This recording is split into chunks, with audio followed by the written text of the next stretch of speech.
Padre, ponemos delante de tu presencia estas preguntas que han expresado los hermanos. Señor, sabemos de que tú nos has revelado en tu palabra la verdad verdadera, pero sabemos, Señor, también de que hay cosas que son difíciles de entender. Oramos, Señor, para que tú nos des sabiduría por el Espíritu Santo y a través de tu palabra para dar una respuesta que te glorifique a ti, Señor. Que tú seas manteniendo alerta los pensamientos de los hermanos para asimilar con prontitud, con pertinencia lo que se va a exponer. En el nombre de Cristo Jesús, amén. Bueno, hermanos, vamos a empezar. Son muchas preguntas y yo sé que cuando hagan estas preguntas van a surgir más preguntas, pero lo importante es ir avanzando sobre los temas que tenemos acá. Entonces vamos a mencionar primero unas puntuales que están acá. Entonces voy a leer la primera. Dice: ¿cómo manejar en las comunidades cristianas las relaciones de parejas estables pero que no se han casado? ¿Esas personas son o no bienvenidas a la familia de Dios? Aclarando que son personas que se congregan en una comunidad cristiana. Esa sería la primera pregunta. ¿Leemos la otra? No solamente. Sí. ¿Leo la segunda? ¿Leo la segunda? Sí, porque voy a leer otra que está muy relacionada con esa, ¿cierto? Entonces, segunda. Soy consciente de que vivo en fornicación. Mi pareja no acepta legalizar la unión libre, puesto que aún no busca del Señor. ¿Debo dejar a mi pareja para apartarme de la fornicación? Una pregunta tenaz, ¿cierto? ¿La otra? ¿Esas dos nomás? Entonces, listo, hermanos, queda esa primera pregunta. Están relacionadas las dos. Bien pueda, hermano. Bueno. Buenos días a todos los hermanos. Veo que están con los ojos muy atentos a las respuestas a estas preguntas. Las primeras preguntas son como de orden pastoral, son inquietudes que con mucha frecuencia se presentan entre nosotros y a veces no tenemos como una opinión clara al respecto. Bueno, lo primero que habría que decir, de acuerdo a lo que el Señor Jesús nos enseña en su encuentro con la samaritana, es que cohabitar no es igual a un matrimonio. Algunas personas dicen, es que ya llevamos 10 años, 20 años viviendo juntos, entonces eso es un matrimonio. Eso usted lo puede opinar, pero eso no es lo que dice el Señor Jesús en su palabra. Porque 5 maridos has tenido y el que ahora tienes, o sea, ahora tu compañero permanente, no es tu marido. Eso es lo primero que hay que decir, ¿de acuerdo? Hay un capítulo extenso, el más largo, creo, uno de los más largos de Primera de Corintios, donde todo el tema está relacionado con el matrimonio, tanto que las sociedades bíblicas le pusieron problemas del matrimonio, le pusieron como título a ese capítulo. Hay que leerlo en detalle, porque digamos que la gran enseñanza es esas parejas que ya viven juntos durante años, que han estado buscando al Señor, que se han ido integrando a las asambleas locales, que tienen hijos en medio de ellos, pues el asunto es que el Señor ya les ha hablado y lo que tienen que dar es el paso para casarse, ¿sí? Esa es como la indicación. Pensar siquiera en que, no, pues como no nos hemos casado, separémonos, no es la enseñanza de 1 Corintios capítulo 7. Todo lo contrario, lo que invita es a que se conserven así, en el sentido de juntos, pero que den el paso de obediencia para agradar al Señor y de testimonio a la iglesia y aún a una sociedad no creyente de la importancia que es el matrimonio. Al final de ese mismo capítulo 7, ya para el caso, bueno, y eso es cuando los dos están caminando con el Señor y están viendo de que eso es para los próximos meses. ¿Qué pasa cuando uno de los dos camina y el otro no? Ese mismo capítulo nos da la respuesta, ¿sí? Porque, digamos, está colocando el ejemplo de una pareja donde ella, digamos, es la creyente y él era un romano, pagano, incrédulo. Entonces la invitación en ese pasaje es que si la otra persona está de acuerdo en seguir viviendo, claro que deben seguir viviendo juntos, porque ahí puede ver que esa persona sea ganada para el Señor y está la santificación para los hijos y para el hogar. Entonces Dios puede utilizar ese medio de la cohabitación para que testimonio de esta persona gane al incrédulo y luego puedan dar ese paso de obediencia a la vida matrimonial. No podemos excluir a los hermanos. El Señor, la única condición que nos pone es pues que lo recibamos a Él y Él nos recibe, lo que no quiere decir de que deban pasar años y la persona como que no se apercibe de la necesidad de dar ese paso de obediencia para glorificar al Señor y para el testimonio de los hermanos. Entonces algunos hermanos viven juntos y dicen, no, ahí le estamos orando al Señor a ver cuándo nos casamos, y van pasando años y parece que como si fuera que el Señor no les respondiera a la oración. Ahora, si una persona dice, estoy esperando que el Señor me muestre, lo único que tiene que hacer es leer la Biblia, ¿ya? No espere ninguna otra señal, que ya está claro qué es lo que tiene que hacer. Entonces, eso sería la invitación a los hermanos. Entonces, los recibimos, los amamos, crecemos en edificación y damos ese paso para la gloria del Señor, para el testimonio de los hermanos y para la edificación aún de una sociedad que no conoce del Señor y que ve en el matrimonio un testimonio tremendamente importante. El matrimonio legal, digamos, el matrimonio civil, es un ordenamiento, digamos, como el mismo nombre lo indica, de orden legal, de orden ante las autoridades civiles. Pero entre nosotros debemos también entender que el matrimonio es algo mucho más que eso, porque apunta ¿a qué? Al encuentro de Cristo con su iglesia en la segunda venida. Entonces, los hermanos que solamente tienen el matrimonio civil, sería una invitación también de que tengan la oportunidad de poder dar ese testimonio a la iglesia y que descubran que por encima de ese evento legal, que es reconocido y que obviamente es validero, pues hay algo con un sentido espiritual muchísimo más profundo que puede ser una oportunidad para que muchas integrantes de las familias, por ejemplo, que no conocen al Señor, puedan ser alcanzados. ¿De acuerdo? ¿Preguntaban algo allí mismo relacionado con huir de la fornicación? ¿En la misma pregunta? Sí. Porque hay, de acuerdo, porque ha hecho curso entre nosotros que llamamos a las relaciones sexuales dentro del matrimonio, personas casadas pero fuera del matrimonio lo llamamos adulterio, y los que no están casados lo llamamos fornicación. Eso ha hecho curso y es lo que casi todo el mundo cree, pero eso no es lo que la Biblia enseña. La fornicación es la palabra más amplia que incluye todo tipo de impureza sexual, antes del matrimonio o después del matrimonio. La palabra fornicación viene de la palabra en latín fornix, que eran los arcos del acueducto romano donde estaban las prostitutas, o sea que literalmente se referiría a la prostitución. Pero la palabra griega que se traduce en el Nuevo Testamento como fornicación es la palabra porneia, de donde viene la palabra pornografía. O sea que una persona puede estar casada y puede estar en fornicación, porque está en la prostitución, o porque está en la pornografía, o porque está en el bestialismo, u otras cosas que pueden pasar al interior de una vida de pareja. Entonces, cuando el Señor nos dice que huyamos de la fornicación, se está refiriendo a que nos apartemos de todo ese tipo de impureza sexual, y no a que rompamos la cohabitación, más, vuelvo y les digo, cuando hay hijos de por medio, sino que avancemos a ese paso de obediencia y las parejas entonces se puedan casar.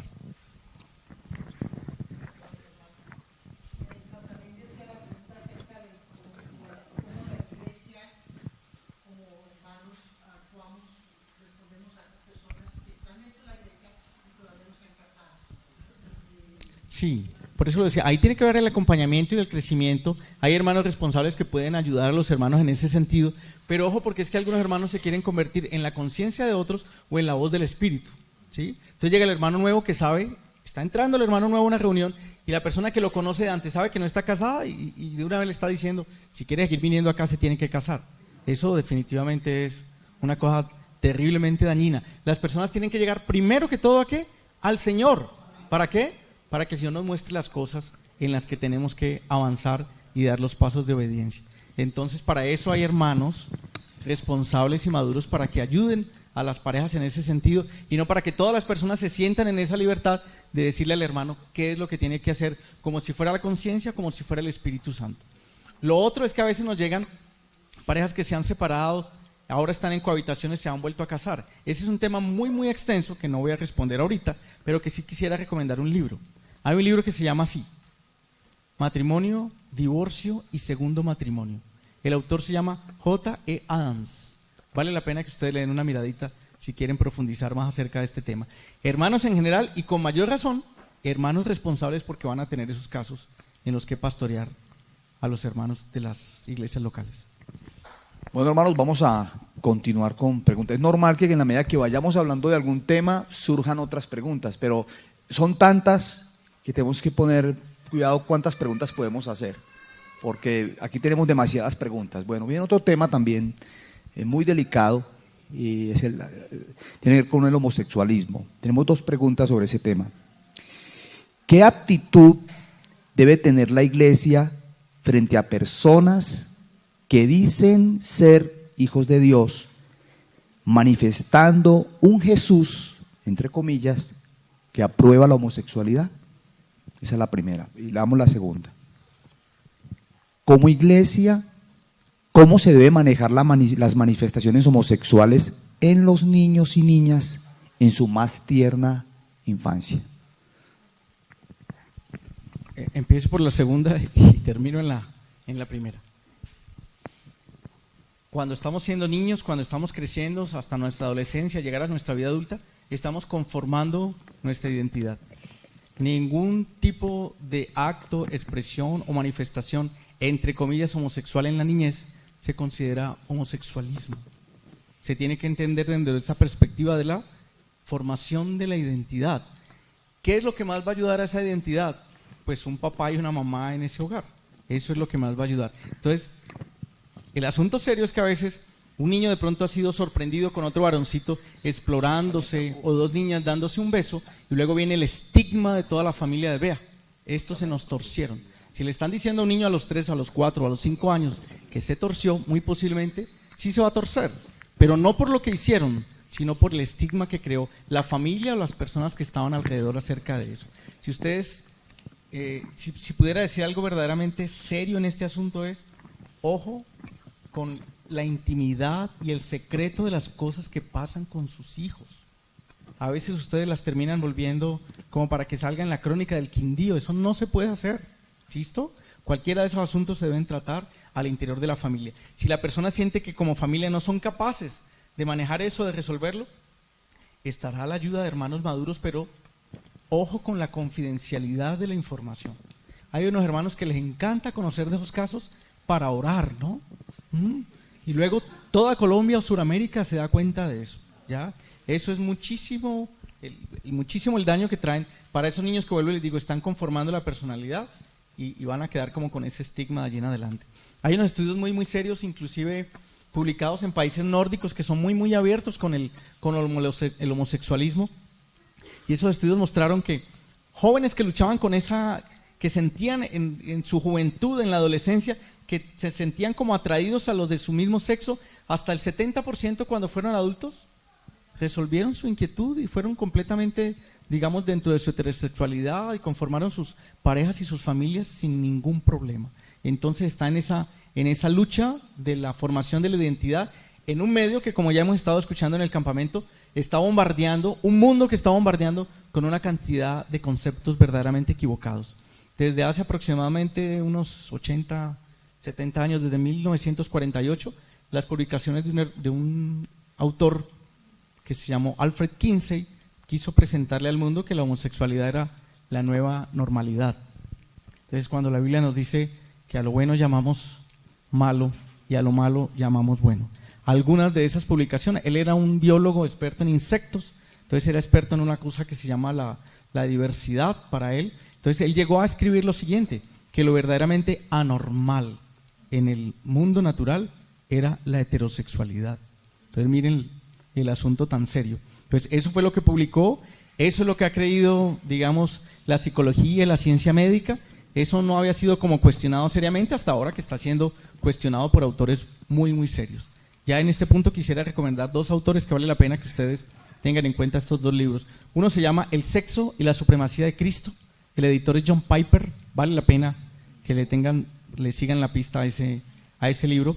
Y el segundo es un libro de un hermano, un pastor dominicano que se llama Miguel Núñez, que es un médico internista infectólogo. Hay una librería en Cali que se llama el CLC. Se hizo un foro y fue como el lanzamiento del libro. Digamos que tuve la bendición de ser invitado a participar en el lanzamiento del libro y en el foro. Eso quedó grabado, lo pueden ustedes mirar, una sesión de preguntas y respuestas solamente relacionados con estos temas. O sea, fueron como 2 horas de preguntas y respuestas solamente hablando de homosexualidad, de diferencias cerebrales, hombres y mujeres. Entonces quedó grabado y creo que eso puede ser de bendición para nosotros. Ha ido haciendo curso dentro de esto, una teología donde enseñan que Jesús no dijo nada acerca de la homosexualidad. Pues si somos muy literales en eso, usted quiere encontrar, a ver Jesús qué dijo de la homosexualidad, pues podríamos responder de la siguiente manera. Cuando le preguntaron acerca de estos asuntos a Jesús, Jesús dijo, en el principio no fue así, varón y hembra los creó. ¿Por qué hay que enfatizar eso? Porque cuando quieren enseñar de que Jesús recibe a todo el mundo porque es solamente amor y porque no dijo nada acerca de la homosexualidad, Jesús sí habló acerca de la familia, sí habló acerca del matrimonio y sí habló que desde el principio varón y hembra los creó. Hay que citar ahora algo que se ha vuelto popular en España. Hay un teólogo español que sacó un libro que tiene un título verdaderamente catastrófico y el título es Solo un Jesús marica nos puede salvar. ¿Ya? Entonces, si se está haciendo teología de esa manera, pues se pueden ustedes imaginar en qué van a pasar. Hace unos días se volvió un asunto escandaloso en Netflix por una película brasilera que hacía una presentación de Jesús como un homosexual mismo. Entonces, tenemos que ser muy claros entonces que eso es lo que la modernidad quiere hacer y este mundo envuelto en tinieblas quiere presentar. Pero Jesús sí habló entonces al respecto y dijo, en el principio no fue así, varón y hembra los creó. Amén.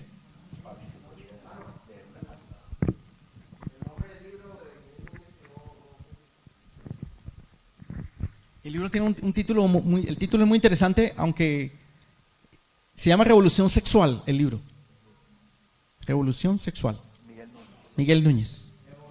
Revolución. Revolución. Es que tengo un problema con la R, pero sí, revolución. Amén. Amén. Amados hermanos, el Señor Jesús, antes de partir, de dar su vida en la cruz y de resucitar, Él dijo que era necesario que Él se fuera para enviar al otro Consolador. Y que el otro Consolador, que es el Espíritu Santo, nos guiaría a toda la verdad, porque algunas cosas todavía no las podrían sobrellevar los discípulos. Entonces, después del ascenso, de la glorificación de Cristo a la diestra del Padre y del envío del Espíritu Santo, el Espíritu de Cristo vino a sus hijos, a sus discípulos, y Él conformó apóstoles y profetas, maestros, pastores, evangelistas para la edificación del cuerpo de Cristo. Y uno de ellos es el apóstol Pablo. El apóstol precisamente a los gentiles, donde había ese cierto de pensamiento que venía muy fuerte del paganismo antiguo y particularmente de los griegos, que ha sido heredado ese pensamiento griego hasta el día de hoy y es lo que está resurgiendo. Por eso el cuerpo de la bestia final en los últimos tiempos es de leopardo, que representa a Grecia, la parte fuerte, la parte del humanismo que está emergiendo dejando de lado a Dios. Pero nosotros debemos edificarnos sobre la arena, sobre el humanismo, sobre el pensamiento griego, grecorromano o babilónico, sino sobre la mente de Cristo, como nos recordaba el Señor ayer. Entonces Cristo, que vino en el Espíritu Santo, el Espíritu de Cristo a través de Pablo, nos dijo unas palabras muy concretas, muy claras, y eso es lo que quiero leer en la epístola del apóstol Pablo a los Romanos, en el capítulo 1, desde el verso 16. Dice así, verso 18, perdón, dice, porque la ira de Dios se revela desde el cielo contra toda impiedad e injusticia de los hombres, que detienen con injusticia la verdad, es decir, que la verdad es predicada para salvación a todo aquel que cree, y para Dios nada es imposible, ¿sí? El que pone su condición, su vida en las manos del Señor, el Señor puede dar vida nueva, nos da la vida nueva y nos puede transformar a su imagen y Él hace todas las cosas nuevas, pero algunos con injusticia, o sea, de manera consciente detienen con injusticia la verdad. Entonces dice, porque lo que de Dios se conoce les es manifiesto, pues Dios se lo manifestó. Porque las cosas invisibles de Él, su eterno poder y deidad, se hacen claramente visibles desde la creación del mundo, siendo entendidas por medio de las cosas hechas, de modo que no tienen excusa. Hay una evidencia de Dios y de la naturaleza de las cosas que Dios da. O sea, Dios le da una naturaleza a cada cosa y a cada ser humano. Al varón le da una naturaleza clara y a la mujer también. Ya lo demás son corrientes tendenciosos que con injusticia detienen la verdad. Dice, pues habiendo conocido a Dios, no le glorificaron como a Dios, ni le dieron gracias, sino que se envanecieron en sus razonamientos y su necio corazón fue entenebrecido. Dice un salmo, dice el necio en su corazón, no hay Dios. Es una decisión de la persona, ¿sí? Inclusive personas que han sido criadas en ciertos contextos, después cuando crecen han luchado y han llegado hasta tal punto de querer suicidarse, porque es una lucha, algo que es contra naturaleza. Y gracias al Señor, algunas de esas personas han conocido a Cristo, han conocido la libertad en Cristo y la plenitud en Cristo. Amén. Entonces dice, profesando ser sabios, ¿no? Profesando como estos nórdicos que mencionó aquí nuestro hermano Pablito, se hicieron necios y cambiaron la gloria de Dios incorruptible en semejanza de imagen de hombre corruptible, de aves, cuadrúpedos y de reptiles, por lo cual también Dios por esto, como ellos detuvieron con injusticia la verdad, dice, Dios los entregó a la inmundicia en las concupiscencias de sus corazones, de modo que se deshonraron entre sus propios cuerpos, ya que cambiaron la verdad de Dios por la mentira, honrando y dando culto a las criaturas antes que al Creador, el cual es bendito por los siglos de los siglos. Amén. Por esto Dios los entregó, por cuanto ellos rechazaron el amor de la verdad para ser salvos. O sea, Dios nos amó de tal manera que envió a su Hijo para hacernos salvos del infierno, de nuestros pecados, de nuestras torceduras. Dios no es el que nos hace torcidos, como dice una de las preguntas, sino Dios hizo recto al hombre, pero el hombre se desvió por muchos malos caminos, dice la palabra del Señor. Es una decisión del hombre que detiene con injusticia la verdad. Dice, ya que cambiaron la verdad de Dios por la mentira, honrando y dando culto a las criaturas antes que al Creador, ¿no? Sigo leyendo en el 26. Por esto Dios los entregó a pasiones vergonzosas, pues aún sus mujeres cambiaron el uso natural. Hay algo que es natural y algo que es contra naturaleza. Y el que ama la verdad y quiere ser ayudado va a pedir ayuda de Dios y Dios le va a ayudar, amados. En una u otra área Dios nos va a ayudar, no solamente en el área de esta pregunta, en cualquier área. Acuda a Dios, porque Dios le va a ayudar.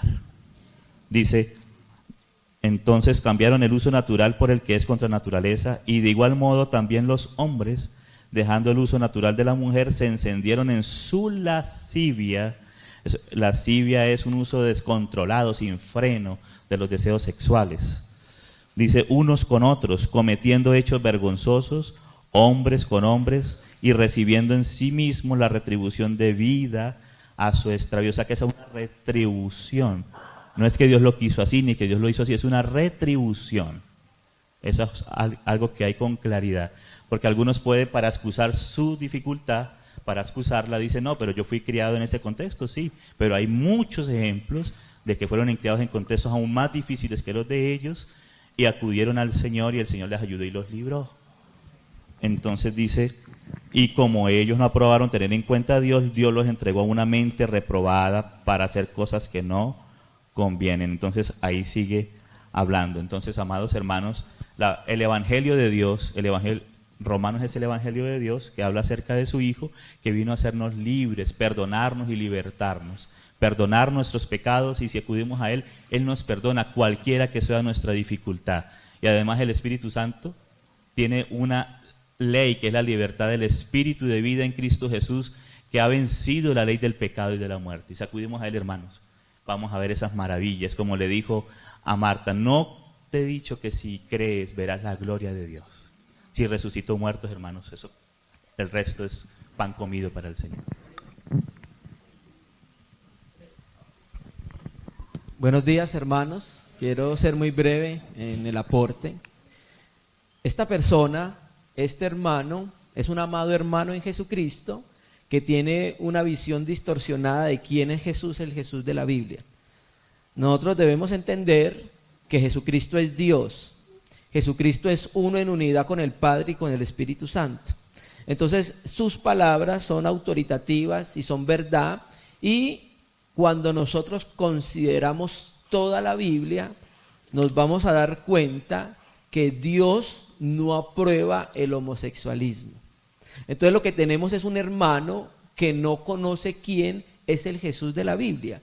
Entonces los hermanos que tienen la carga de la palabra, con mucho cariño, con mucho amor, lo van a llevar por todo el recorrido de la Biblia. Desde Génesis va a mostrar el propósito de Dios en cuanto al hombre y a la mujer, va a mirar cómo Dios juzgó en Sodoma y Gomorra, va a mirar entonces en el libro de Reyes, cómo los reyes, cuando llegaron los reyes piadosos a su gobierno, depusieron todas las órdenes sodomitas, y van a mirar en el Nuevo Testamento que el Espíritu Santo dice que tampoco lo aprueba. Entonces lo que tenemos es un hermano que no conoce al Jesús de la Biblia, lo ha distorsionado un poco. Entonces hay que mostrarles a través de la Escritura, con mucho cariño y amor, quién es el Jesús de la Biblia. Yo creo que el texto de Romanos, capítulo 1 que leyó Iván, pues es suficientemente ilustrativo.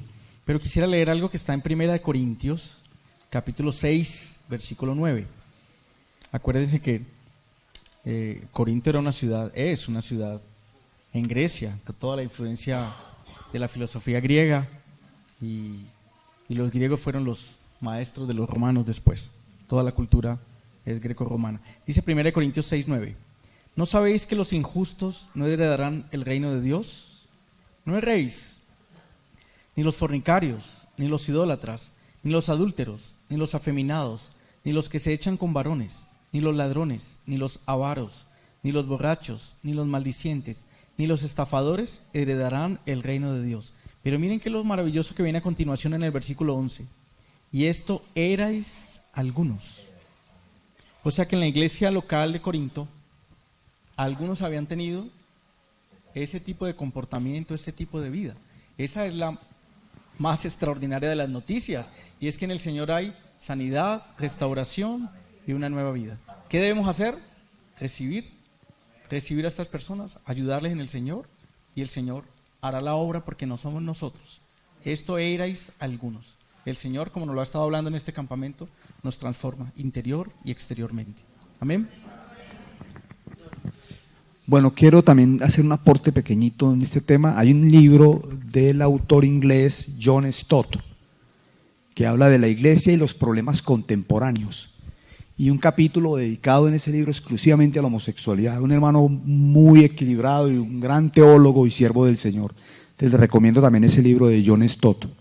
Es un tema muy complejo, sobre todo en un siglo XXI tan revolucionado, y tenemos que también recibir mucha sabiduría de parte del Señor. Hay otro autor que se llama Juan Stan, que es un hermano de Costa Rica, que también aborda el tema, y él explica que la iglesia debe prepararse para cómo recibir a estas personas, porque a veces uno tiende a pensar de que, por ejemplo, mira la lista que está ahí, y uno puede pensar, entre los cristianos existe la mentalidad de que la homosexualidad es el gran pecado. Y cuando la Biblia habla del infierno, por ejemplo, dicen los incrédulos, y piensen en esta frase, los cobardes, los idólatras. Entonces, para ser muy cuidadosos, que el Señor nos ayude y nos dé mucha sabiduría. No estamos de acuerdo con el homosexualismo, pero que Dios nos dé sabiduría con aquellos que necesitan buscar del Señor y quieren cambiar, ¿cierto? Bueno, hermanos, viene otra pregunta. Esta es muy interesante, dice, tengo… ¿Sí? 10 segundos para decir algo. Sí.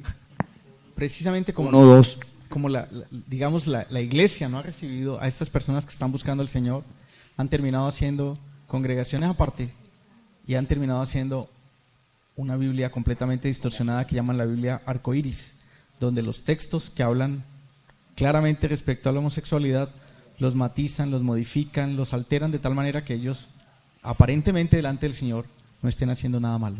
Entonces, ¿qué tenemos que hacer? Tenemos una gran responsabilidad, porque tenemos que ser luz para todos, para los ladrones, los avaros, y para todos, incluidas las personas que manifiestan tener ese tipo de comportamiento u orientación. Quedan 10 segundos. Yo creo que quedó una deuda en esa pregunta, en la segunda pregunta que no la dijimos, y lo de los niños. Bueno, eso así se mencionó, sí. Ah, bueno, listo. Bueno, hermanos, entonces la otra pregunta. Tengo familia católica y en mi trabajo los jefes son católicos. Esto implica que para agradar a mi familia participo con ellos en actividades del catolicismo y en mi trabajo cada 8 días debo ir a misa. Me inquieta saber si lo que hago es por causa de la conciencia o por temor a ser rechazado o por temor a perder mi trabajo. ¿Cómo diferenciar esto? Hermanos, hay un libro allá al final.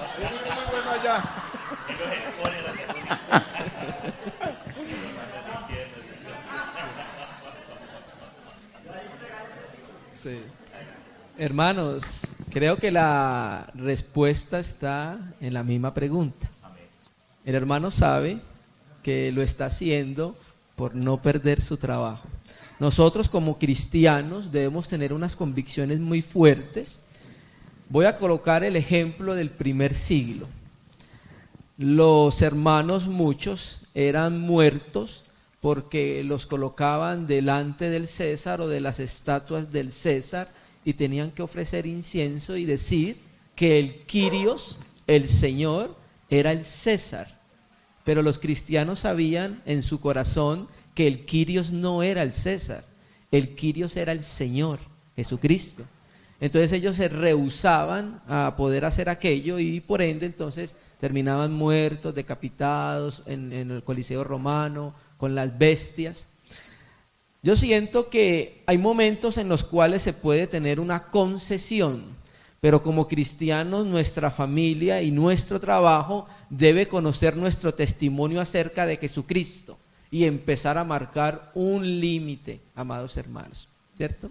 Entonces el hermano y estos hermanos cada vez tienen que conocer que ellos son luz en el mundo y el mundo va a conocer la vida de Jesucristo a través de ellos. Entonces debería, nosotros por ejemplo la experiencia nuestra con nuestras familias, mientras empezábamos en el camino del Señor, sí concedíamos algunas cosas, pero a medida que fue pasando el tiempo y Jesucristo fue avanzando en nuestro corazón, ya empezó a darnos convicciones, ¿cierto?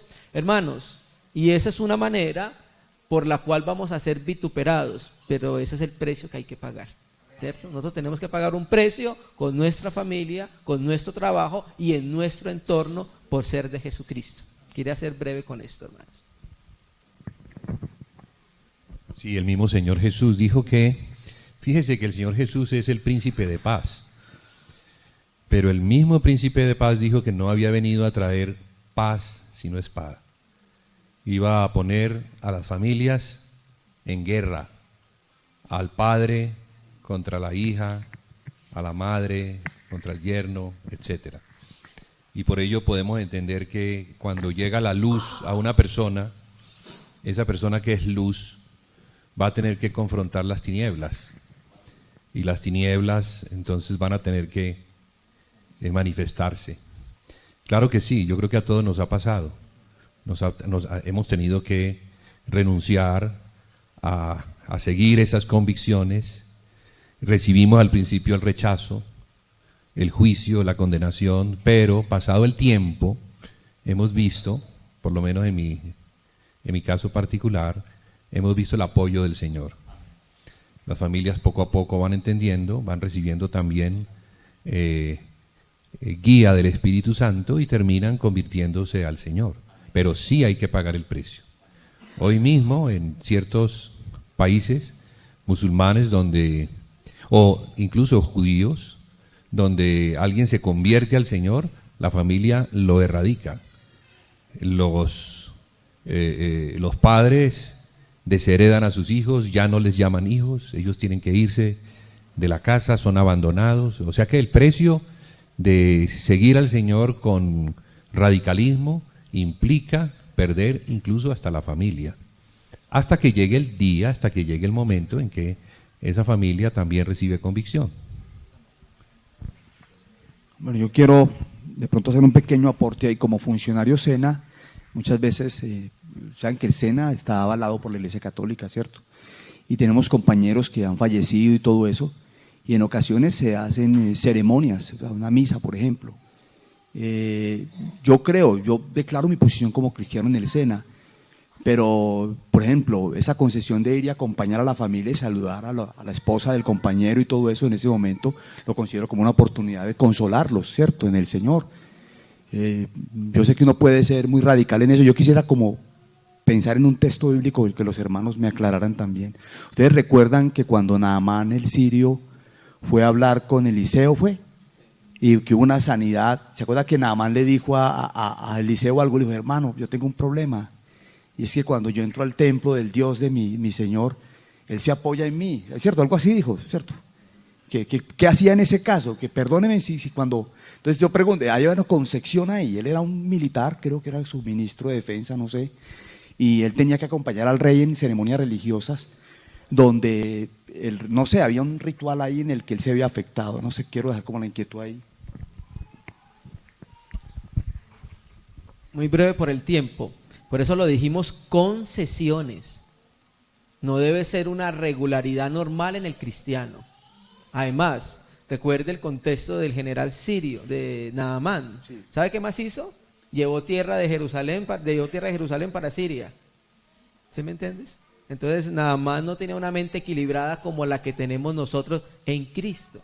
Entonces, por eso hablamos de concesiones. La concesión de ir al SENA cuando muere algún familiar son concesiones, pero no debe ser lo normal, porque si sería así, sería una persona entonces que no está dispuesta a pagar un precio por ser seguidora de Jesucristo, porque tiene miedo que lo vituperen la familia o en el trabajo, ¿cierto que sí? Entonces nosotros estamos en un mundo adverso en contra del Señor. Por el solo hecho de ser de Cristo, tenemos al mundo de enemigos, hermano. Entonces, por eso hablamos concesión. Solamente un pequeño consejo. Ore por su familia, hermano. Ore porque el Espíritu Santo convence de pecado, de justicia y de juicio. Así como te convenció a ti, lo va a hacer con ellos. Ora por ellos. Iba a hacer un comentario en relación a que algunos, y ahí me incluyo yo, hemos matriculado a nuestros hijos en colegios católicos porque en muchas de las ciudades son los mejores colegios que hay. Obviamente, cuando estamos tomando la decisión de matricularlos allí, estamos firmando, estamos asumiendo que a muchas de las cosas del colegio, así a nosotros no nos parezcan, ellos se ven ajustar. Por ejemplo, que les hagan misas cada determinado tiempo en el colegio. Les hemos dicho a nuestros niños que ellos deben participar respetuosamente porque es una de las normas del colegio. Es para que no nos vamos a ir pues a unos extremos y como lo estaba diciendo muy bien Yair, hay unos asuntos de concesión que tenemos que entender allá adecuadamente. Y termino con esto, cuando mi suegra era una mujer muy católica, que ya falleció, y cuando se perdió uno de sus hijos que murió, llamaba Mario, mi suegra programó sus misas y mi esposa, que en ese momento no era creyente, pues deseaba que yo la acompañara. Yo sé que era difícil, pero yo tenía que pensar como concesión. La familia sabía que yo era cristiano, pero valoraba el hecho de que yo pudiera acompañarlos. Igual, yo en el ritual no participaba absolutamente en nada, oraba por mi familia en ese momento, pero tiene razón el hermano Iván, no es lo mismo, el hermano Yair, no es lo mismo Concepción que una práctica constante. Bueno, otra pregunta. Cuando se habla de que a algunos les es quitado el velo y a otros no, ¿eso quiere decir que no todos podremos obtener la salvación? Lo mismo cuando habla de que un corazón es endurecido por no ser sensible a la voz de Dios, entonces algunos están destinados a perderse y otros no.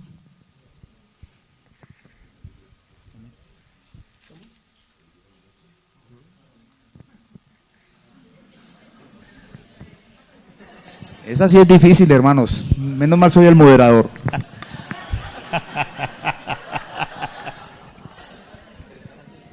Amados hermanos, el Señor dijo que en su palabra, en 1 Timoteo, que se me perdió la Biblia, no sé si la encontraron, pero voy a tratar de memoria.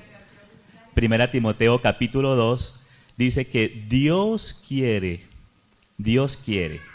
que todos los hombres sean salvos y vengan al pleno conocimiento de la verdad. También 2 de Pedro capítulo 3 versículo 9 dice que Dios quiere que todos los hombres procedan al arrepentimiento. Entonces en Pedro nos habla acerca del arrepentimiento.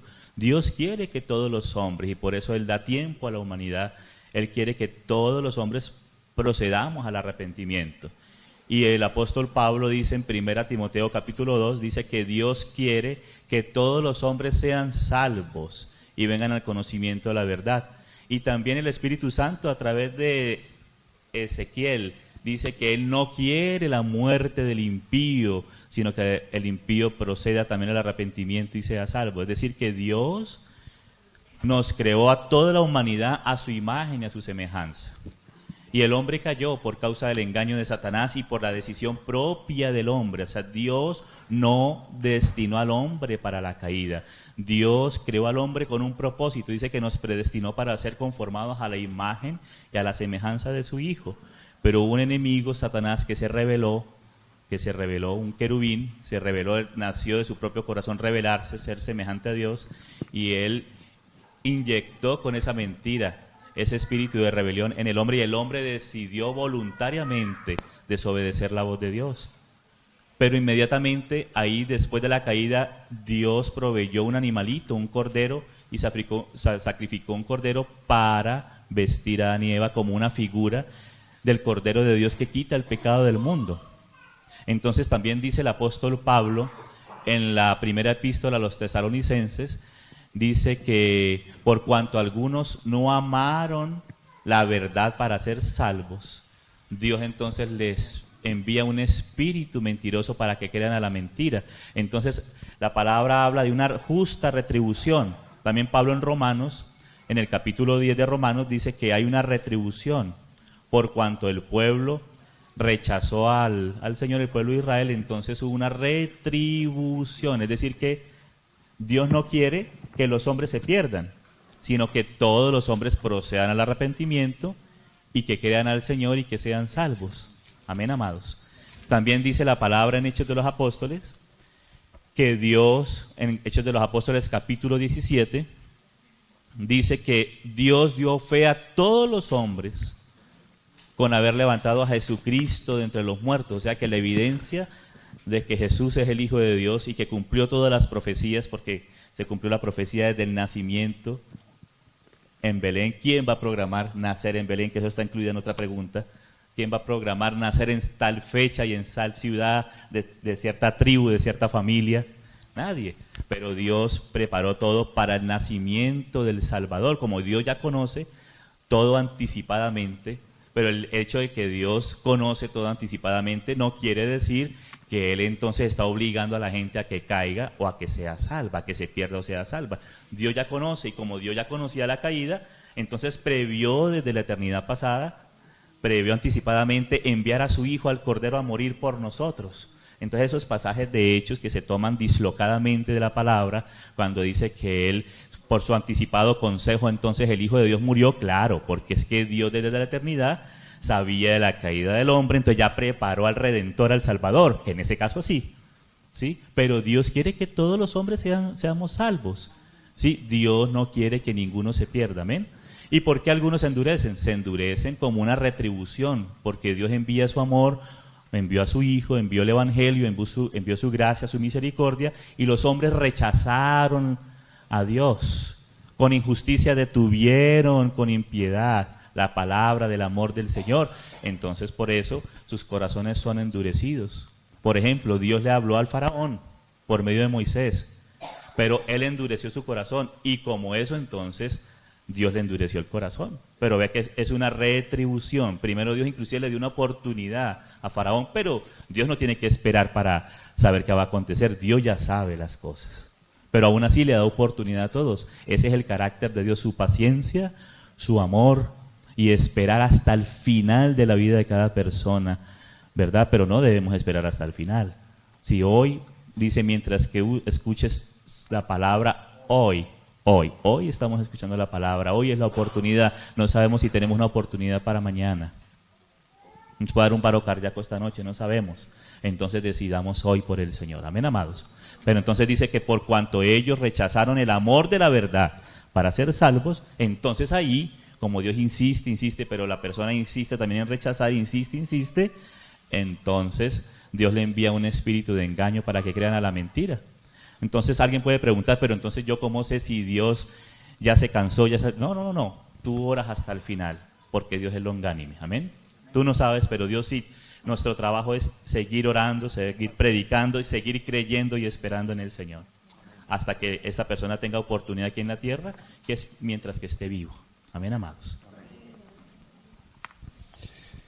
También hay una doctrina que es como una corriente que ha inundado ciertos terrenos de la cristiandad, y es la doctrina de la predestinación, calvinista. y un mal entendimiento del corazón de Dios, que muestra en esta doctrina que Dios predestinó a algunos para salvación y a otros para condenación. Pero eso tendría que negar muchas escrituras, que las estaba mencionando el hermano Iván, acerca de lo que Dios quiere. Dios no quiere que nadie se pierda. Tanto amó Dios al mundo, que ha dado a su Hijo para que todo aquel, ahí está la condición, para que todo aquel que en Él crea. Entonces sí hay una condición, y la condición es creer en el Evangelio. ¿Y cuál es la condenación? Porque Dios no envió a su Hijo para condenar, sino para salvar, pero la condenación es que el hombre, al recibir la luz, amó más las tinieblas, porque sus obras eran malas. Total, el endurecimiento viene por causa de negar y negar y negar y negar, y entonces, como el hermano muestra, hay una retribución. Dios les envía un poder engañoso para que crean la mentira, a fin de que no se salven, sino que se pierdan. Amén. Inclusive me acabé de acordar un versículo mientras que hablaba el hermano, ahí en Marcos. Mira lo tremendo. Mira eso cómo nos ayuda a aclarar el corazón del Señor. Dice que el pueblo del Señor, el pueblo de Israel, rechazó el designio de Dios. O sea, el designio de Dios es que ellos fueran salvos. Pero ellos rechazaron el designio de Dios para ser salvos. Qué cosa, ¿no? O sea, Dios quiere. Ahora es, ¿tú quieres? Es un asunto de amor. Y el amor es una decisión. Dios nos dio todo. Ahora nosotros queremos. Ahora que Iván hablaba, pensé que iba a citar cuando Jesús llora por Jerusalén, porque dice: Jerusalén, que matas a los profetas y apedreas a los que te son enviados. ¿Cuántas veces quise recogerte como la gallina sus polluelos y no quisiste? O sea, Dios lo que quiere es hacer eso, recogernos a Él mismo como una gallina lo hace a los polluelos. Pero Jerusalén es la perfecta ilustración del rechazo histórico al mensaje de Dios y a los mensajeros de Dios durante siglos y durante milenios. Entonces está muy claro el designio del Señor de querer reunirnos en torno a Él, pero también el respeto de la decisión humana de decir: no, yo no participo de eso. Bueno, hermanos, tengo aquí dos listados larguitos de un solo hermano, de una hermana que hicieron varias preguntas. Entonces, yo sé que son hartas. Entonces, yo voy a tomar la decisión de darle prelación a estas tres que están acá y tomar las de ellos también, ¿cierto? Para que todos los hermanos puedan tener respuestas sobre sus inquietudes, después que alcancemos a responder, porque estas trae muchas. Bueno, entonces voy a empezar con esta. Bueno. ¿Cómo opera lo de la salvación del alma, el cuerpo y el espíritu? Le cuento que responder esto en 5 minutos es difícil, pero es muy complicado, porque es una pregunta bien carnudita. Referencias.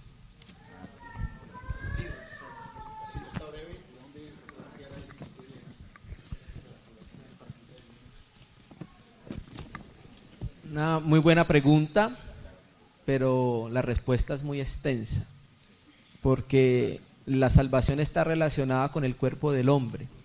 Entonces, vamos a recomendar algunos libros del hermano Ni, La salvación del alma, del hermano Gino, La salvación tripartita, donde también habla de ese asunto. No sé qué otro libro podríamos...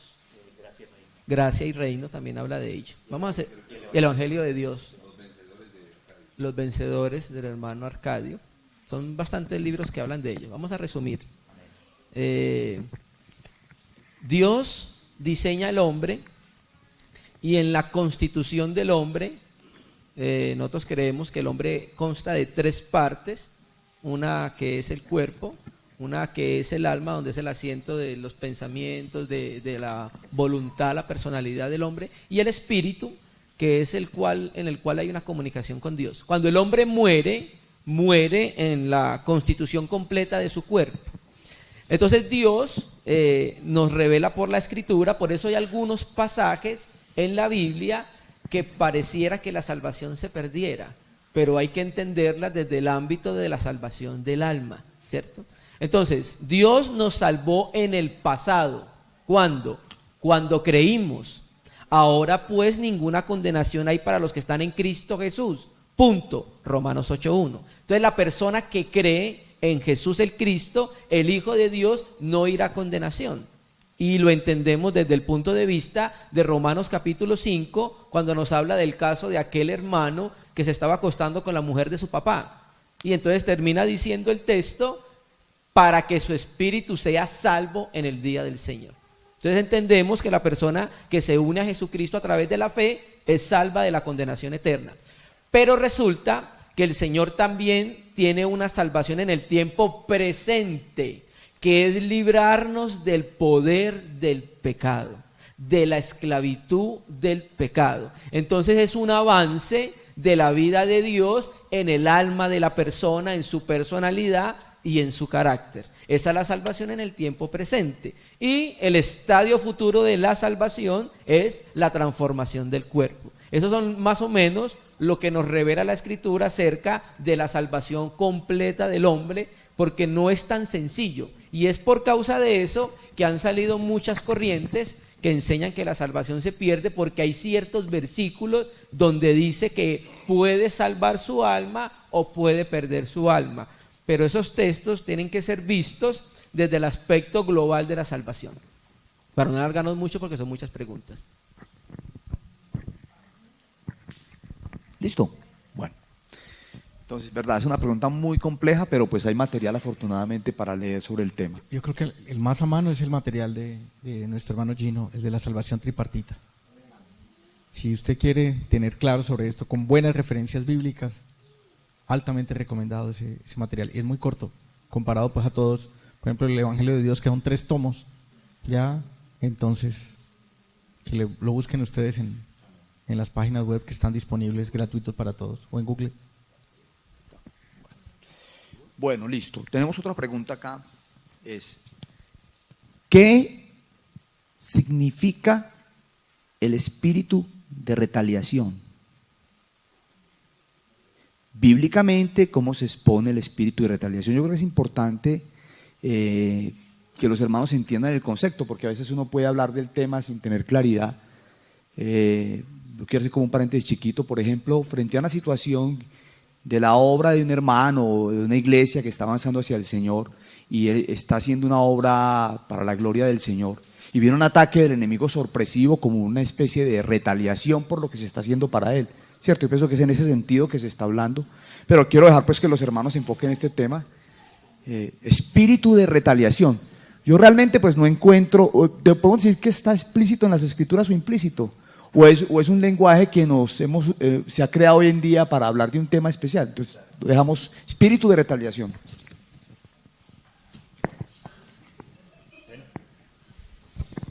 Sí, amén. Sí, normalmente pues sabemos que el enemigo se opone al pueblo del Señor. Retaliación es como venganza. Entonces cuando oramos decir, Señor, guárdanos de cualquier retaliación del maligno, porque vemos la bendición de Dios y confiamos en el Señor, pero sabemos que hay una lucha, que no es contra carne y sangre, pero hay que resistirlo con el escudo de la fe, todo dardo de fuego que se levanta en contra de nosotros, el escudo de la fe, y el Señor es el que nos protege, porque nuestra vida está escondida con Cristo en Dios. Entonces no ignoramos las maquinaciones del maligno, pero ¿cómo las enfrentamos? Con el escudo de la fe, con la palabra del Señor. Amén. Con el Espíritu de verdad que es el Señor y su palabra. Amén. ¿Listo? ¿No? Ahí. Bueno.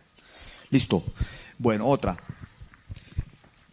Al tener una queja, petición o necesidad, el Señor es No, me tomé un minuto para encontrar el versículo. Sí. Uno ve en el trabajo de restauración, en los tiempos de Esdras y de Nehemías, o sea que mientras el pueblo no se disponía para hacer nada, pues no sucedía nada en contra. Si usted no está haciendo nada, pues no va a encontrar oposición. Pero cuando usted se dispone para hacer la voluntad del Señor y hacer el trabajo del Señor, pues obviamente ahí es que aparecen las dificultades. Lo que pasa es que a veces me parece que algunas personas terminan magnificando la oposición y la labor del enemigo, y lo que tenemos que magnificar y glorificar es la obra del Señor en nosotros. Entonces quisiera leer un versículo que está en Números capítulo 23, muy fácil de recordar. 23, son 2 números, ¿no? Entonces en números... No es para el 23, chance, hermano, 23. no es para el chance.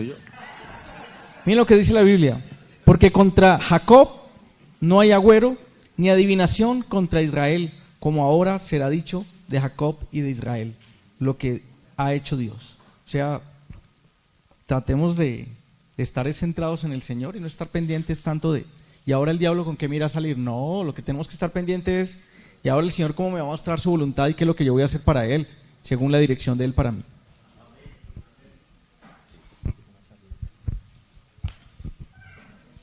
Hermanos amados, ¿recuerdan el justo Job? ¿Cierto que sí?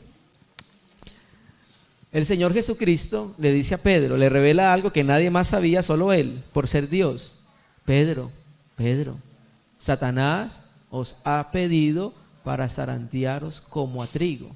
Y yo he rogado para que eso no suceda. Ah, no. Yo he rogado para que tu fe no falte. Hermanos, debemos orar eso al Señor.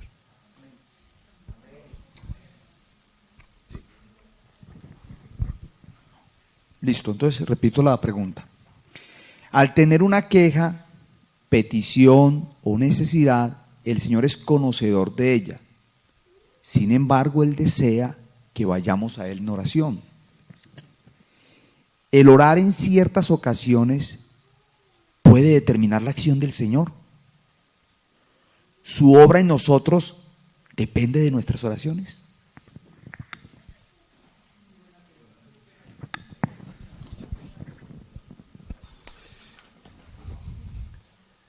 Bueno, la Biblia nos enseña que orar es importante. De hecho, el altar del incienso se encuentra como uno de los muebles en el lugar santo. Este altar de oro, de incienso, representa las oraciones del pueblo del Señor. El Señor se agrada de conocer nuestras necesidades. Él es Padre y quiere suplirlas. Y puede suplirlas. E incluso podría suplirlas sin que nosotros le pidiéramos.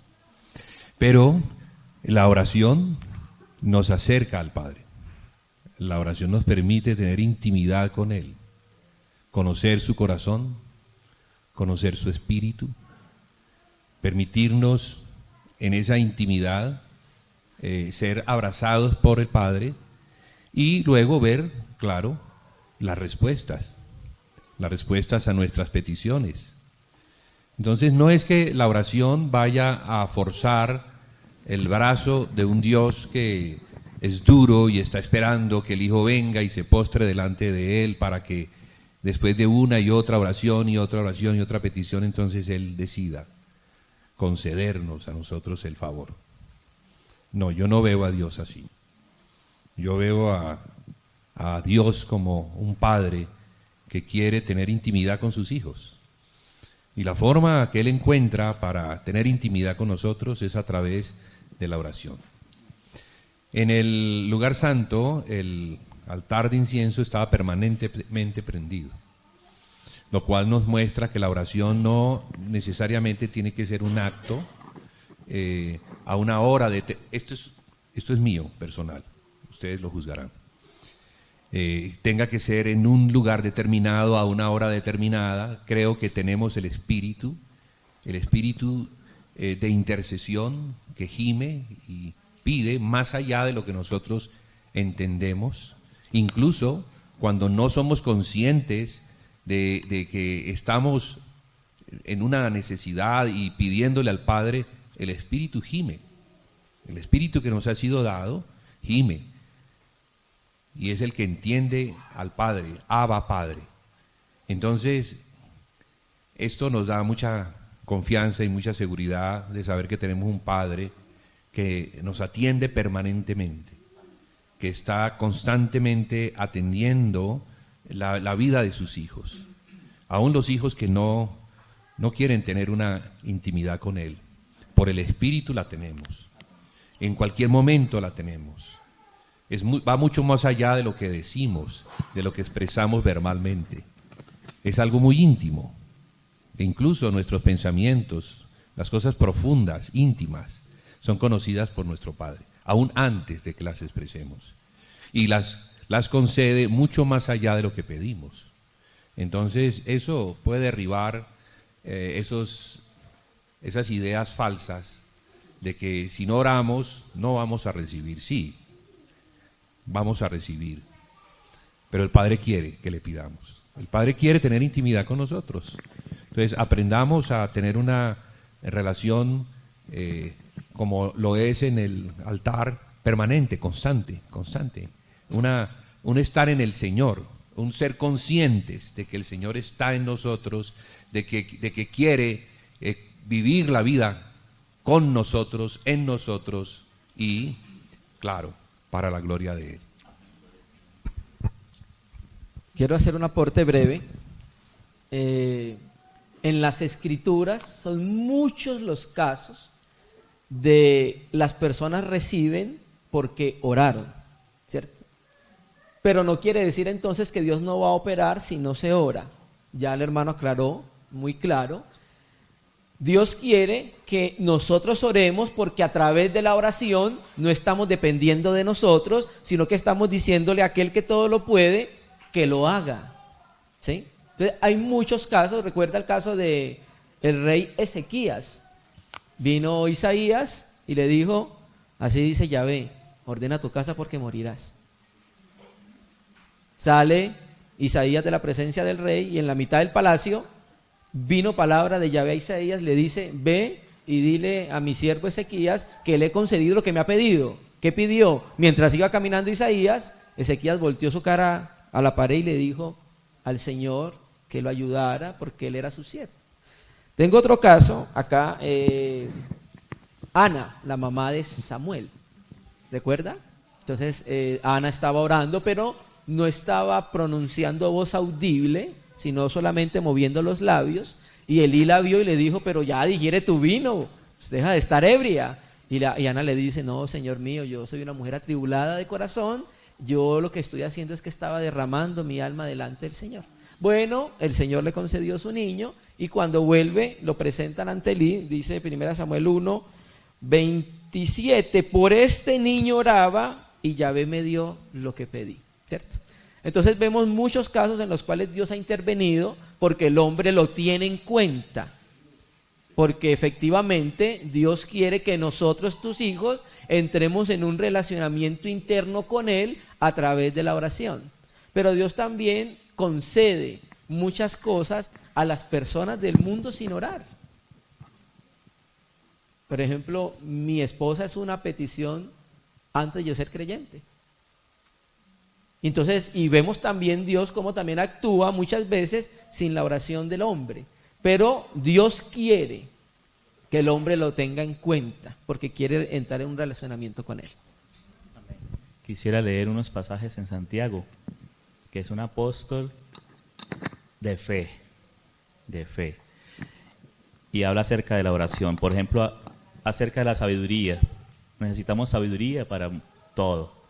Y dice Santiago 1:5, si alguno de vosotros tiene falta de sabiduría, pídala a Dios, es decir, ore a Dios, pídele, el cual da a todos abundantemente, lo que sea Juliancho como un Padre bueno. Dios es Padre, amados, Dios es Padre. Y dice, da a todos abundantemente y sin reproche, y le será dado.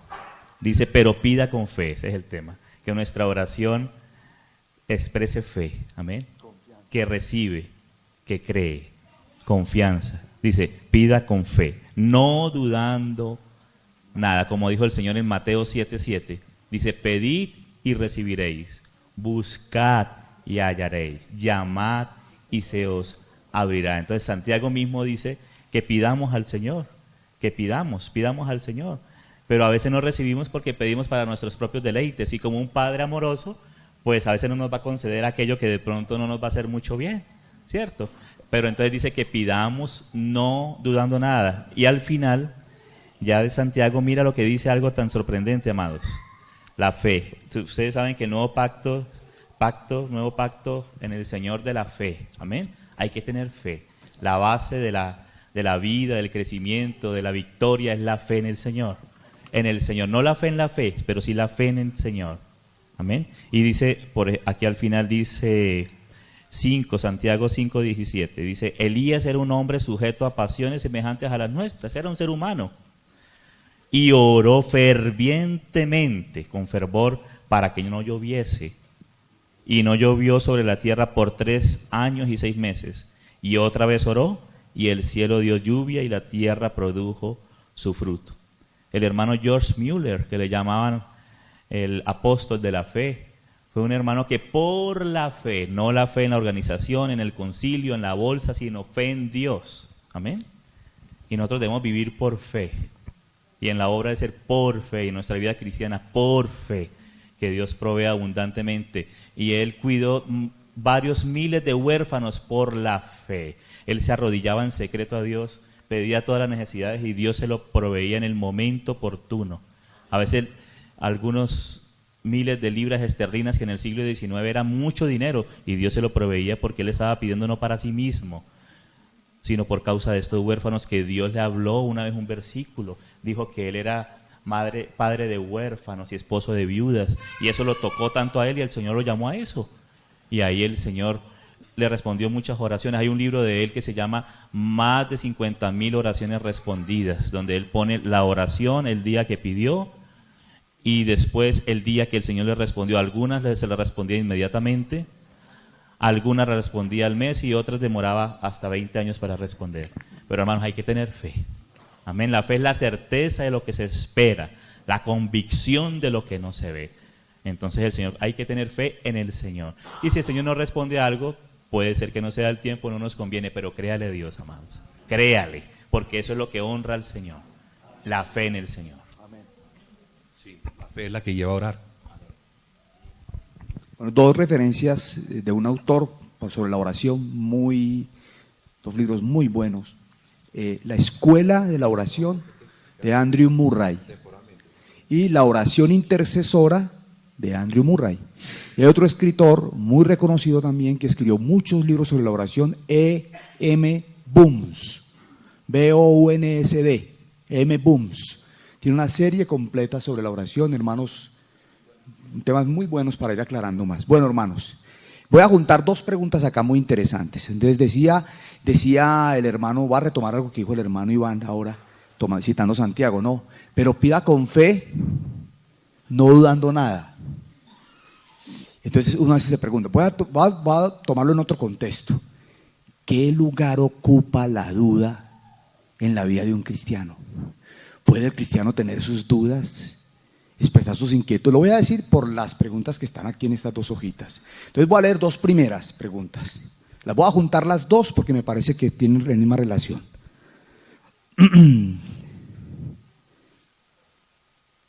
¿Creer para entender o entender para creer? Pregunta buena, ¿no?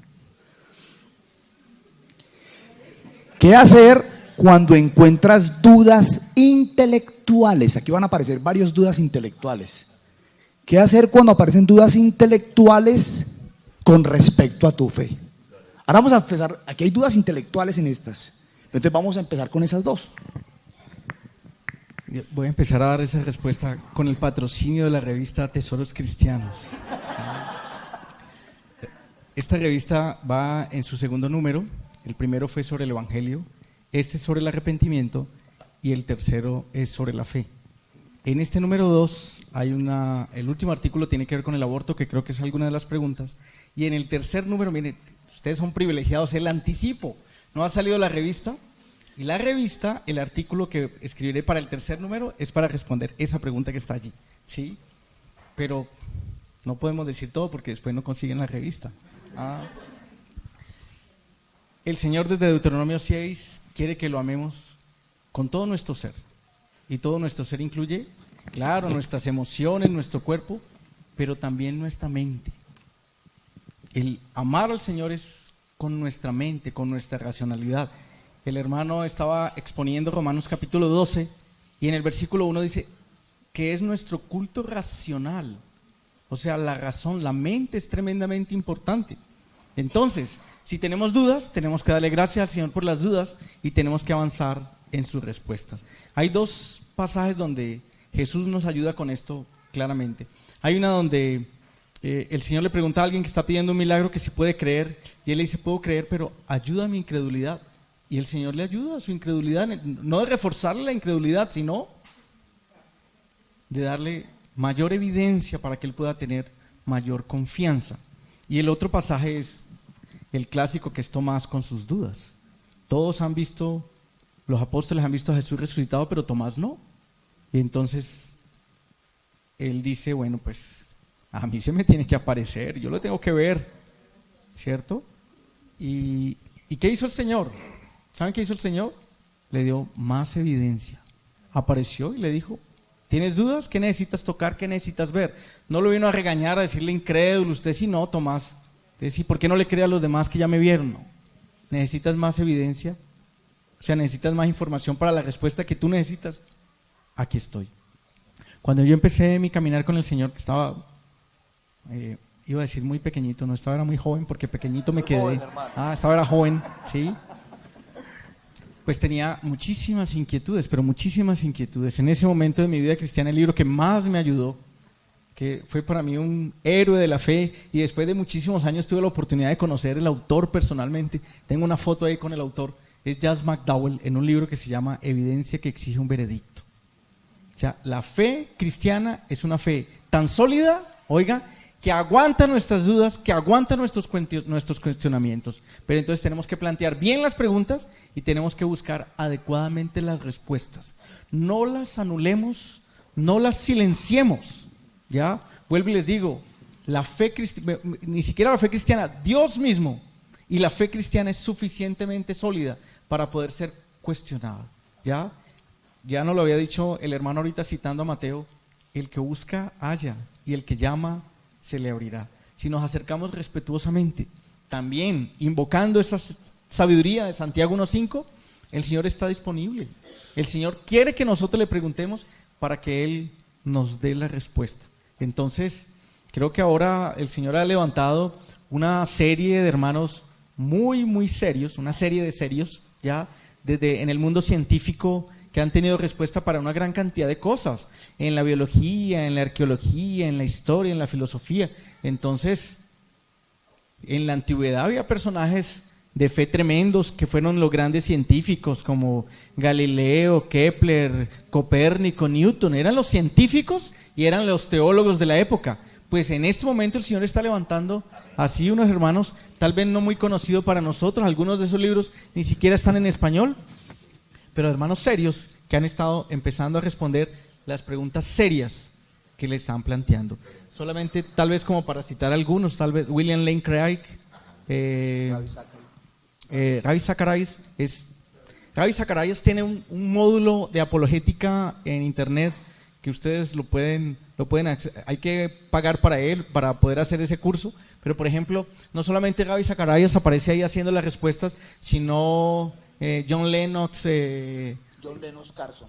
O sea, hermanos, pero así, extraordinarios en el mundo científico, en las ciencias. Estos que estoy citando son profesores en Cambridge, en Oxford. O sea, en el mundo académico tienen un peso que cuando ellos hablan, los demás como que se ajustan. El ateo que en este momento es el más influyente en el mundo, que se cree el Charles Darwin de esta época, se llama Richard Dawkins. Richard Dawkins le rehuye a los debates con William Lane Craig. O sea, como quien dice, yo peleo con todos, pero con ese no me pongan esa coteja porque con él sí no debato. Y como esos, muchísimos otros hermanos. Entonces, tengamos libertad de poder preguntarle al Señor, porque en el Señor está todas las respuestas, ¿sí? Todas las respuestas. Mire, hay cosas, por ejemplo, que están en las Escrituras y que se tardaron muchísimos años en poder ser descubiertas. Por ejemplo, hay ustedes el rey David en el Salmo 8 diciendo, hablando de los caminos en el mar. ¿Cómo dice literalmente en el Salmo 8? Que dice que cruza los senderos en el mar. Creo que es el versículo 3 o 4. Los senderos en el mar. ¿Habían leído eso?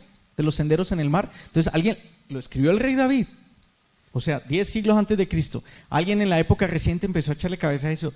Los senderos en el mar. Entonces él dijo, tiene que haber caminos en el mar. El descubrimiento, ¿saben de qué? De las corrientes marinas. Antes de que pudieran investigarse en el terreno, ya estaba la descripción en la misma Biblia. ¿Ya? Lee el 8.8, Salmo 8.8. Dice, las aves de los cielos y los peces del mar, todo cuanto pasa por los senderos del mar. Este científico estaba meditando en ese versículo, todo lo que pasa por los senderos del mar. ¿Cómo pueden pasar animales de un continente a otro? Por las corrientes marinas, o sea, por los senderos del mar. Inclusive los grandes avances de la navegación se lograron fue porque descubrieron cuáles eran las rutas de las corrientes marinas. Fue la manera como viajaron los vikingos, como llegó Cristóbal Colón, fue por las corrientes marinas. 10 siglos antes de Cristo ya estaba, ¿sí? El universo es tan grande que estrellas que vemos en el firmamento ya dejaron de ser estrellas. Estamos viendo su luz que viene hace años de años viajando. O sea, esa vastedad del universo en el que estamos, pues eso nos habla de la grandeza del Señor. Pero como esto habría gran cantidad de cosas, solamente quería terminar con una para darle la palabra a los hermanos que quieran complementar esto. Algo desde la medicina. Cuando un niño nace, no tiene vitamina K. La vitamina K necesita las bacterias del intestino para poder funcionar, digamos, en el organismo humano. Entonces, hoy en día, después de que se descubrió, se aisló, cuando un niño nace le echan profilaxis oftálmica, o sea, antibiótico en los ojos, y le aplican vitamina K en el muslo para que no se vaya a desangrar. Sin la aplicación de la vitamina K en el nacimiento, el momento más temprano y a la vez más alto del pico de vitamina K es al 8º día. Eso quiere decir que si a un niño se le va a hacer una intervención quirúrgica, estoy hablando de la antigüedad, el momento más temprano en que se podría hacer es al 8º día. Por Dios, era el momento de la circuncisión. Pero lo descubrimos hace poquito y estaba hace 3.000, 4.000 años ya consignado ese conocimiento en la palabra del Señor. En el contemporáneo, escribiendo Éxodo, Números, Deuteronomio, cuando se describen estas cosas de que al 8º día se van a circuncidar, la ciencia contemporánea, que era la de los egipcios, que les dije que era muy avanzada, que podían hacer neurocirugías y poder drenar hematomas subdurares, que eran muy avanzados, el documento médico más antiguo se llama el papiro de Evers. Y dentro de las muchas cosas que eran muy científicas y serias, hablaba del papiro de Evers, recomendaba aplicar excremento humano en las heridas. O sea, ¿cómo podía ser tan atrasada la ciencia de la época? Y cómo entre los hebreos, o sea, entre el pueblo del Señor, entre la verdad del Señor de su palabra, poder estar una declaración como el momento más temprano para hacer una cirugía sería el 8º día. Y así encontraríamos, pero una gran cantidad de evidencias en toda la palabra desde el comienzo hasta el fin para darnos cuenta de que en el Señor podemos confiar, de que en su palabra podemos confiar, pero que lo más interesante, que si nosotros le planteamos nuestras preguntas al Señor con un corazón abierto, lo mejor de todo, Él está dispuesto a respondernos. Hoy somos los Tomases modernos para decirle, Señor, si yo no veo tus heridas, entonces el Señor va a decir, aquí estoy. ¿Necesitas más evidencia? Aquí está la evidencia. Él nos va a dar la evidencia, como diría Josh McDowell, evidencia que exige un veredicto. Y, bueno, continuará. No se les olvide, con el patrocinio de Tesoros Cristianos. Entonces, la recomendación, libros de apologistas modernos, Josh McDowell, William Lane Craig, Lee Strobel tiene un libro muy bueno que se llama El caso del creador, ojalá lo pudieran conseguir. También hay un científico, la mayoría está en inglés, el hermano se llama Ken Ham, tiene un ministerio que se llama Respuestas en Génesis. Bueno, no estamos de acuerdo en algunas cosas, pero tiene 4 libros de respuestas científicas del libro de Génesis. Está en español, lo pueden encontrar en la red. Creer para entender o entender para creer. Resulta que Lázaro se había muerto, ¿de acuerdan? Juan 10:11. Y entonces el Señor se queda adrede unos días para que los discípulos pudieran conocer la gloria que el Padre le dio a su Hijo. Entonces, cuando ya llegan cerca a la tumba, la misma Marta que ha hablado con él, que sabía que lo podía resucitar en el día final, cuando le dicen, corran la piedra, Marta le dice, Jesús dijo, quita la piedra. Marta, la hermana del que había muerto, le dijo, Señor, hiede ya, porque es de 4 días. ¿Cierto? Entonces aquí podemos aplicar esta pregunta. ¿Será que Marta primero tenía que entender cómo iba a ser la resurrección del cuerpo para poder creer? No, el Señor lo primero que le dice es, Jesús le dijo, ¿no te he dicho que si crees, verás la gloria de Dios? Amén, hermanos. Hay un versículo clásico ahí en Romanos 10, donde dice que la fe viene por el oír, y el oír la palabra de Dios. O sea, que si somos ignorantes de la palabra de Dios, pues nuestra fe no va a ser nutrida y no va a ser despertada. Pero la palabra fue inspirada por el Espíritu Santo del Señor, fue soplada por el Espíritu Santo de Dios. En la medida que conocemos la palabra, como ya nos daba algunas citas, por ejemplo, Pablito, de descubrimientos científicos que se llegaron a hacer mucho después de haber sido escrita la Biblia, ya estaba la respuesta en la Biblia, en la palabra de Dios. Entonces es por el oír la palabra de Dios que recibimos la fe. Y quería hacer solamente una anotación en cuanto a nuestro querido hermano William Lane Craig, que es muy precioso, filósofo cristiano muy profundo, pero digamos que últimamente él ha tenido algunas sugerencias personales, ¿no? Personales. Entonces, William Lane Craig, aunque es un hermano que hay que lo respeto, claro, no le llego ni a los tobillos, pero últimamente en algunos asuntos filosóficos, inclusive de la creación y temas así, ha tenido como que ha seguido un poquito.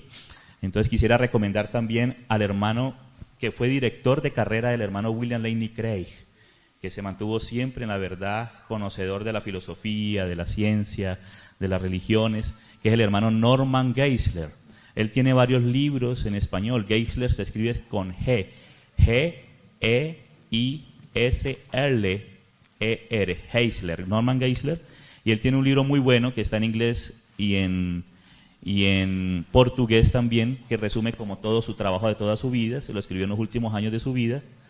Se llama Enciclopedia de Apologética, donde es una enciclopedia y hay artículos, tú puedes buscar puntualmente cada tema, y tiene un libro que se llama así, Apologética, y muchos otros libros más, que están algunos en español, más en portugués, y todos los de él están en inglés y en alemán. Entonces se llama Norman Geisler. Entonces quería hacer esa anotación en cuanto a William Lane Craig, que es muy conocido, muy famoso, muy actual, pero ha concedido a ciertas cosas. Amén. Y también hay un gran científico, ya que estaba mencionando a los científicos, que en esa ciencia tan moderna y que nos llama mucho la atención, que es la genética. Entonces está nuestro hermano, que ahora es el hermano Francis Collins, que fue el director del proyecto Genoma Humano, donde reunieron a los mejores genetistas del planeta, y él fue el director del proyecto Genoma Humano. Él no creía en el Señor. Haciendo esos estudios llegó a ver que había una mano creadora en la genética, en la creación en la genética, y después de creer en Dios, pero ahora dio el paso a creer en el Señor Jesús como aquel por medio del cual podemos conocer al Padre, el único camino. Entonces, y él tiene un libro que habla sobre cómo fue el proceso de él de creer. Y también en estos días, ya para conceder, me alegró mucho porque leí un artículo. Tenemos ahora una nueva hermana, gracias al Señor, preciosísima, hermana estadounidense, que es astrofísica y tiene doctorados en muchos de esos temas. Y ella fue criada en un ambiente ateo, dos científicos ateos. Y ella en la universidad menospreciaba a los cristianos porque pensaban que los cristianos no usaban la cabeza, no usaban la razón, la mente. Y cuando de pronto empezó a ir a unos círculos de estudiantes, y cuando descubrió que estos estudiantes, la mayoría eran cristianos, los más avanzados de la universidad, y el profesor que él más admiraba, que es Gerald Schroeder, es un creyente. Y ella se sorprendió ver que había más inteligencia, y más inteligencia con alegría, porque veía que los ateos eran muy racionales, muy inteligentes entre comillas, pero eran muy apáticos, con tristezas, depresiones, pero veía que los cristianos eran súper inteligentes, los más brillantes de la academia y además llenos de alegría. Como decía C.S. Lewis en su autobiografía, sorprendido por la alegría. Gloria a Dios. ¿Cómo se llama, mi amor? La hermana. Una hermana que busca astrofísica que se convirtió al Señor Jesús en Google. Así hay que preguntar ahora, hermano. No me estoy acordando, pero se los debo. Esos motores de búsqueda, eso pueden con todo. Pero ahora que Iván Darío estaba citando a Norman Geisler, lo bueno de la obra de Norman Geisler además es que hay mucha bibliografía. O sea que si usted quisiera ampliar sobre cada uno de esos temas, podría hacerlo muchísimo más. El libro de Francis Collins sí se llama El lenguaje de Dios o Cómo habla Dios. De esas dos maneras lo pueden encontrar. Cómo habla Dios o el lenguaje de Dios. Y otros dos autores de pronto menos conocidos entre nosotros porque han sido menos traducidos, se llaman Stephen Meyer y William Dembski. El libro de William Dembski se llama El fin del cristianismo. Y como esos temas son como de creación, de evolución y todo, hay una página de un hermano español, se llama sedin.org. Este hermano, que también es un biólogo y es un traductor, muchas de las obras de estos científicos en inglés las ha pasado al español, como el libro de Duan y el tema de los fósiles, ¿sí? Todo eso está allí. Ahí hay un libro, arqueología, historia, una gran cantidad de cosas, pero sobre todo un científico muy, muy interesante que tiene que ver su investigación con los flagelos humanos. Los flagelos son los latiguitos con los que algunas células se mueven, ¿no? O cumplen su función, o células flageladas, ¿sí? No los flagelos de... Este hermano se llama Michael Behe, B-E-H-E, el de sedin.org, que se llama Santiago Squine, ha hecho las traducciones de Michael Behe y habla de máquinas biomoleculares, o sea, es una cosa extraordinaria que solamente podemos ver la mano de Dios en todo eso. Entonces, que no nos asuste, que no nos aterre, que cuando sale algún ateo con algún argumento de estos, pues lo que tenemos que hacer es correr a estudiar, pero no correrle a él, porque las respuestas sí están, así nosotros no las tengamos. Y posiblemente nunca vamos a llegar a tener todas las respuestas, ¿ya? O las tendremos cuando nos veamos cara a cara y cuando conozcamos como hemos sido conocidos. Pero por ahora hay muchísimo que recorrer en un terreno muy seguro, que es la confianza que tenemos en nuestro Dios. Ahí viene la astrofísica. Bueno, ahí viene Claudia con el nombre de la astrofísica. Viene la astrofísica. Mira, se llama Sara. Mira, Sara, recuerden por Sara, la esposa de Abraham. Salviander, como de Salvador. O sea, Sara fue salvadora. Sara Salviander. Ahí está. Hay un hermano ahorita que el Señor también está usando mucho en temas, habla de muchos temas, pero en esos temas apologéticos es el hermano Tim Keller, en ese libro de Si es razonable la fe cristiana. O sea, esas inquietudes que uno puede tener, es un hermano que el Señor lo está usando en Nueva York, donde hay una ciudad de una gran cantidad de intelectuales, y dice que él se sienta en las tardes en un café ahí en Manhattan a conversar con ellos, y él se da cuenta de que la gente, oigan, no pregunta por molestar. Hay gente que tiene inquietudes honestas y lo que está buscando es una respuesta. Quisiera terminar esta larga respuesta que hemos dado citando 1 de Pedro capítulo 3, versículo 15. ¿Sí? Dice la Biblia que debemos santificar al Señor en nuestros corazones y estar siempre preparados para presentar defensa con reverencia, con mansedumbre y reverencia ante todo aquel que demande razón de la esperanza que hay en nosotros. Mejor dicho, lo que nos ha faltado es estudio. Porque la dirección del Señor es que tenemos que estar preparados para llevar esas respuestas. El Señor las tiene, están disponibles, pero tenemos que buscarlas. Bueno, quiero para terminar esta pregunta resumir con un autor y con una frase. Hay un escritor, historiador católico, se llama Paul Johnson. Escribe un libro que se llama La historia del cristianismo, la historia de los judíos y los intelectuales, 3 tomos. En la historia del cristianismo tiene una frase bien interesante que me llamó la atención. El cristiano no tiene temor de cavar la fosa de su fe. Eso es una frase muy tenaz. O sea, no tenemos por qué tener temor de enfrentar dudas. Y él decía, los ateos sí, porque ya están comprometidos. O sea, el ateo no quiere creer. Pero el cristiano no tiene temor de enfrentar. No nos preocupemos por las dudas que nos asaltan. Le cuento que las respuestas están. Debemos buscar con diligencia. Y recomiendo un libro otra vez de John Stott, que se llama, muy bueno, se llama Creer es también pensar. Así se llama el libro, muy bueno también de John Stott.